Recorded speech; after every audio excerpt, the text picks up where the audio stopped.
Bonjour à vous, mes chers hockey fans. Bienvenue à ces séries éliminatoires 2024 de la LNH qui vont commencer là, très bientôt. Désolé d'être un peu dernière minute, je suis disons très occupé dernièrement. Donc, je suis un peu dernière minute dans mes analyses. On va faire ici le survol d'une série éliminatoire au niveau de l'Est. C'est la première série éliminatoire, donc c'est celle qui commence ce soir dès 17h.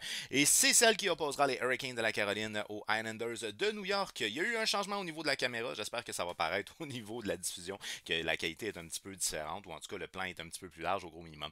Bref, j'essaie de faire de mon mieux pour rendre les vidéos les plus agréables possibles pour vous à la maison, donc j'espère qu'on va avoir une petite différence. Enfin bref, pour l'instant, dans l'aperçu, j'ai l'impression que c'est un petit peu plus beau. Par contre, point négatif, les crayons sont des nouveaux crayons, puis ils écrivent moins foncé qu'avant. Mais inquiétez-vous pas, je vais lire toutes les statistiques qui sont sous le tableau, ça, il n'y a pas de stress avec ça. Alors, on va commencer par une série qui est du côté de la conférence de l'Est, qui est la série qui va opposer les Hurricanes de la Caroline aux Islanders de New York. Une série toute à l'avance. Non. C'est deux équipes qui sont plus réputées pour leur style de jeu défensif, quoique depuis l'arrivée de Patrick Roy du côté des Islanders, c'est un petit peu différent, mais il en reste pas moins que c'est des équipes qui sont surtout réputées pour leur style de jeu défensif. Du côté des Hurricanes de la Caroline, on a terminé deuxième dans la division métropolitaine, alors que les Islanders ont terminé troisième dans la division métropolitaine. En saison régulière, les Hurricanes de la Caroline, je ne l'ai pas marqué, hein, ben non, 52 victoires, 23 défaites, 7 défaites en prolongation pour 111 points du côté de la Caroline, alors que du côté des Islanders de New York, je ne l'ai pas écrit. Oui, je l'ai écrit. 39, excusez. 39 victoires, 27 défaites, 16 défaites en prolongation pour 94 points. Du côté des Islanders de New York, donc 111 points, 94 points.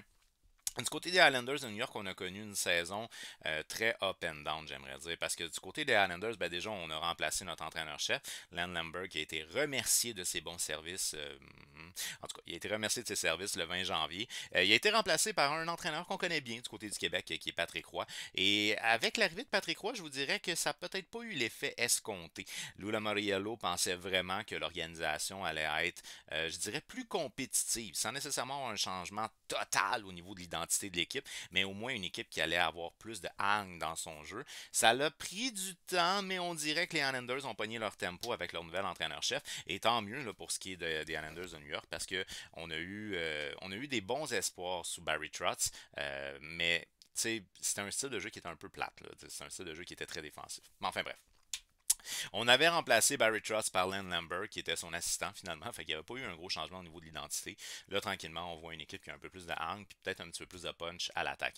Mais il en reste pas moins que c'est une organisation qui a eu une bonne fin de saison, mais qui n'a pas eu, disons, l'effet escompté quand Patrick Roy est rentré en poste. Du côté des Hurricanes de la Caroline, pour ce qui est de la dernière séquence de la saison, soit les 10 derniers matchs, c'est 7 victoires, 3 défaites et aucune défaite en prolongation, alors que du côté des Islanders, c'est 8 victoires, une défaite en prolongation. Depuis l'arrivée de Patrick Roy, les Islanders jouent pour un petit peu plus que 500, mais c'est pas nécessairement beaucoup plus. Alors, peut-être est-ce que là, on a réussi à trouver la recette gagnante pour que cette équipe-là performe et peut-être qu'on a réussi à s'habituer à notre entraîneur puisque ça va mieux dans les 10 derniers matchs, 8 victoires, une défaite et une défaite en prolongation. La moyenne de buts marqués du côté des Hurricanes de la Caroline en saison régulière est de 3,38 pour le 8e rang dans la Ligue nationale, une moyenne de buts accordée de 2,57, la 4e meilleure défensive de la Ligue, 27% en avantage numérique pour le 2e rang en avantage numérique et 86% d'efficacité en désavantage numérique pour le premier rang dans la Ligue nationale. Fait qu'on se cachera pas les choses, les Hurricanes, les unités spéciales, c'est sûr qu'ils vont avoir l'avantage, ça, il n'y a pas de doute là-dessus. Du côté des Islanders de New York, en saison régulière, c'est une moyenne de but marqué de 2,99 pour le 22e rang dans la Ligue, 3,15 au niveau des buts accordés, 15e, non, 18e dans la Ligue, donc à peu près mi-peloton. 20% d'efficacité en avantage numérique, on est 19e, et 71% d'efficacité en désavantage numérique pour le 32e rang dans la Ligue nationale, donc bon dernier.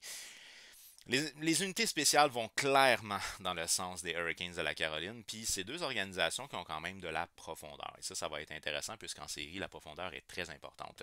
Au niveau maintenant des 5 meilleurs pointeurs du côté des Hurricanes de la Caroline, ben, il n'y a pas vraiment de surprise. Aho a terminé au premier rang avec 78 matchs. Il a 36 buts, 53 passes pour 89 points.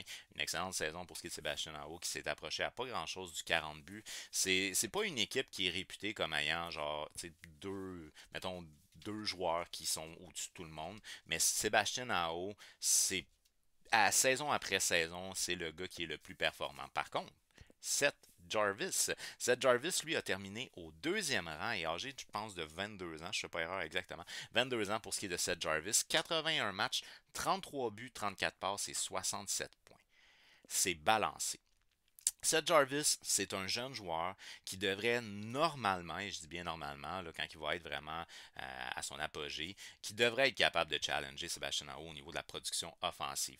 On se rappelle bien évidemment que dans le cas de Sébastien Aho, on n'est pas tellement vieux non plus. Fait qu'on devrait avoir des gars dans leur prime qui devraient être très performants offensivement. Et du côté des Hurricanes de la Caroline, en dernier stretch de saison, on a fait l'acquisition de nul autre que Jake Gunzel. Jake Gunzel qui a parti de Pittsburgh et ce au grand détriment de Sidney Crosby qui n'a pas compris cette décision-là de laisser partir Jake Gunzel. Alors Jake Gunzel, depuis qu'il est arrivé du côté des Hurricanes, évidemment, il va jouer sur la première ligne avec Sébastien Aho. C'est 17 matchs, 8 buts, 17 passes et 25 points pour ce qui est de Jake Gunzel. 25 points en 17 matchs depuis son arrivée du côté des Hurricanes de la Caroline. Alors on a une équipe qui est capable de faire beaucoup de buts, beaucoup de points aussi. Puis on mentionne aussi le fait que 36 buts, 33 buts, c'est quand même pas mauvais, mais après ça on descend à 25, 24, 19. Donc on a vraiment une équipe que la production peut venir d'un peu partout du côté des Hurricanes de la Caroline et on sait, eux ils ont la réputation, là, c'est le centre de la patinoire. Ils bloquent le centre de la patinoire, que ce soit quand ils sont en zone offensive, mais surtout en zone neutre et en zone défensive. C'est très difficile de faire des passes transversales contre les Hurricanes de la Caroline. Ils ont un système de jeu qui fonctionne très bien à ce niveau-là. Grâce à l'entraîneur-chef Rob Brindamour. Le troisième pointeur du côté des Hurricanes est Ravinen. En 76 matchs, il a 25 buts, 28 passes pour 53 points. On remarque que c'est balancé la production, là. 33 buts, 34 passes, 25 buts, 28 passes, 24 buts, 29 passes. Donc, comme je vous dis, c'est un peu tout le monde qui est capable de marquer du côté des Hurricanes. Par la suite, au quatrième rang, on va y aller avec Martin Necas, 77 matchs, 24 buts, 29 passes, 53 points. On ferme le tout avec Svechnikov, 59 matchs, 19 buts, 33 passes, 52 points pour ce qui est de Svechnikov. Une mention honorable au bon vieux Brett Burns qui a connu une bonne saison aussi du côté des Hurricanes pour la défensive. Si je ne fais pas erreur, je pense que c'était lui le défenseur qui avait le plus de points. Si je ne fais pas erreur, du côté des Hurricanes de la Caroline. Maintenant, au niveau des gardiens de but, on avait une situation très particulière cette année. C'était le gardien Frédéric Anderson. De son côté à lui, on avait quelque chose par rapport au sang. Là, je ne me rappelle plus exactement, là, une maladie ou quoi de même. Donc, bref, il a été mis de côté pour une grande partie de la saison, mais il est revenu passer la mi-saison, plus vers la fin de la saison. Il est revenu au jeu. Puis c'est un gardien de but qui est un gardien de but qui est stable pour les performances au niveau des Hurricanes de la Caroline. Et ça, c'est quelque chose qui va grandement aider, surtout en séries éliminatoires, d'avoir un gardien de but qu'on peut compter comme étant stable. Alors, du côté de Frédéric Anderson, seulement 16 départs, mais je répète qu'il a manqué presque la totalité de la saison en lien avec une maladie de sang ou en tout cas un problème au niveau de son sang. 16 rencontres, 1,84 de moyenne, 932 d'efficacité. Je pense que tu as la. Comment on dit ça, là, tu sais, quand tu joues au poker, la main chanceuse, ou en tout cas, tu as beaucoup de chance quand tu es un entraîneur-chef comme Rob Brindamour de pouvoir compter sur deux gardiens de but qui ont plus que 900 d'efficacité. T'sais, ton choix est quand même pas mauvais parce que si tu appelles ton gardien en relève, tu es quand même en confiance aussi. Fait que sur ce point de vue-là, les Hurricanes sont vraiment très solides, mais évidemment, le système de jeu des Hurricanes est un système de jeu qui est bien rodé, qui va vraiment bien et adapté aux joueurs qu'on a. Chaque joueur a son rôle à jouer. Puis ça l'aide grandement les statistiques des gardiens, ça on ne se le cachera pas.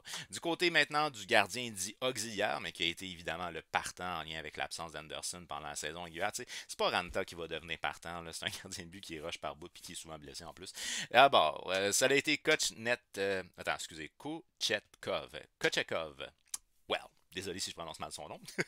42 matchs cette saison, 2,33 de moyenne, 911 d'efficacité. C'est un gardien de but quand même relativement jeune qui a été appelé justement à prendre la relève en l'absence de Frédéric Anderson puisque Ranta n'a pas été à la hauteur du côté des Hurricanes. Maintenant, on va y aller du côté des Islanders de New York. Alors, du côté des Islanders de New York, on est comme coup-ci, coup-ça.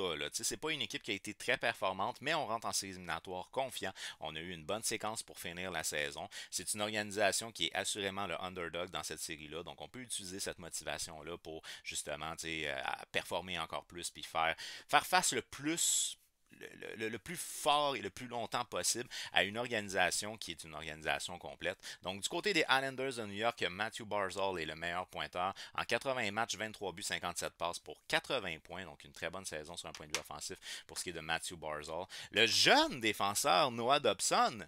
Noah Dobson, 79 matchs, 10 buts, 60 passes, 70 points. On a un général à la défensive du côté des Islanders de New York en Noah Dobson. C'est sûr que tu as Pollock qui est encore là du côté des Islanders, mais Dobson est un gars qui a pris énormément de responsabilités. Si je ne fais pas erreur, je pense qu'il a genre 24 ans, quelque chose comme ça. Là. Il n'est pas tellement vieux pour un défenseur. Et c'est un défenseur qui prend beaucoup de minutes. C'est un défenseur qui va jouer en avantage numérique, désavantage numérique, 5 contre 5, qui va être utilisé à toutes les sauces, très mobile, un gars intelligent dans son jeu. Et il joue avec quelqu'un qu'on connaît bien du côté de Montréal. Oui, notre cher Romanov. Romanov qui est peut-être plus considéré troisième défenseur en termes de temps d'utilisation, parce que Pollock va être supérieur à lui. Mais vu que Dobson et Pollock sont du même côté, la même latéralité, alors Romanov est utilisé avec Noah Dobson du côté des Islanders de New York. Fait qu'il y a beaucoup de temps de glace, honnêtement. Pour un jeune défenseur, ça va être, il a la même âge d'ailleurs que Dobson. Pour un jeune défenseur, ça va être la belle expérience qu'on va aller chercher du côté des Islanders en séries éliminatoires face à une organisation qui est très complète, les Hurricanes de la Caroline. Par la suite, on y va avec le vétéran Brock Nelson, 82 matchs, 34 buts, 35 passes pour 69 points. Alors, une bonne saison de façon générale pour un gars qui est surtout réputé pour être un bon buteur. Par la suite, on a Feu Captain Bo Horvat, que j'aime particulièrement. Par contre, sa production offensive a un petit peu baissé depuis son arrivée du côté des Islanders versus ce qu'il y avait avec les Canucks de Vancouver. Pour Bo Horvat, 81 matchs, 33 buts, 35 passes et 68 points. C'est pas une mauvaise saison. Mais on remarque que tu as plusieurs joueurs quand même, là, 34 buts, 33 buts, 30 buts. Tu as quelques joueurs là, qui ont 30 buts et plus. Puis dans le 20 et plus, ben là, on en a encore plus. C'est une organisation encore là que la production peut venir d'un peu n'importe où là, pour les Islanders de New York. Et on termine le tout avec le vétéran Carl Palmieri. Lui, c'est 82 matchs, 30 buts, 24 passes pour 54 points. Pour ce qui est de Carl Palmieri.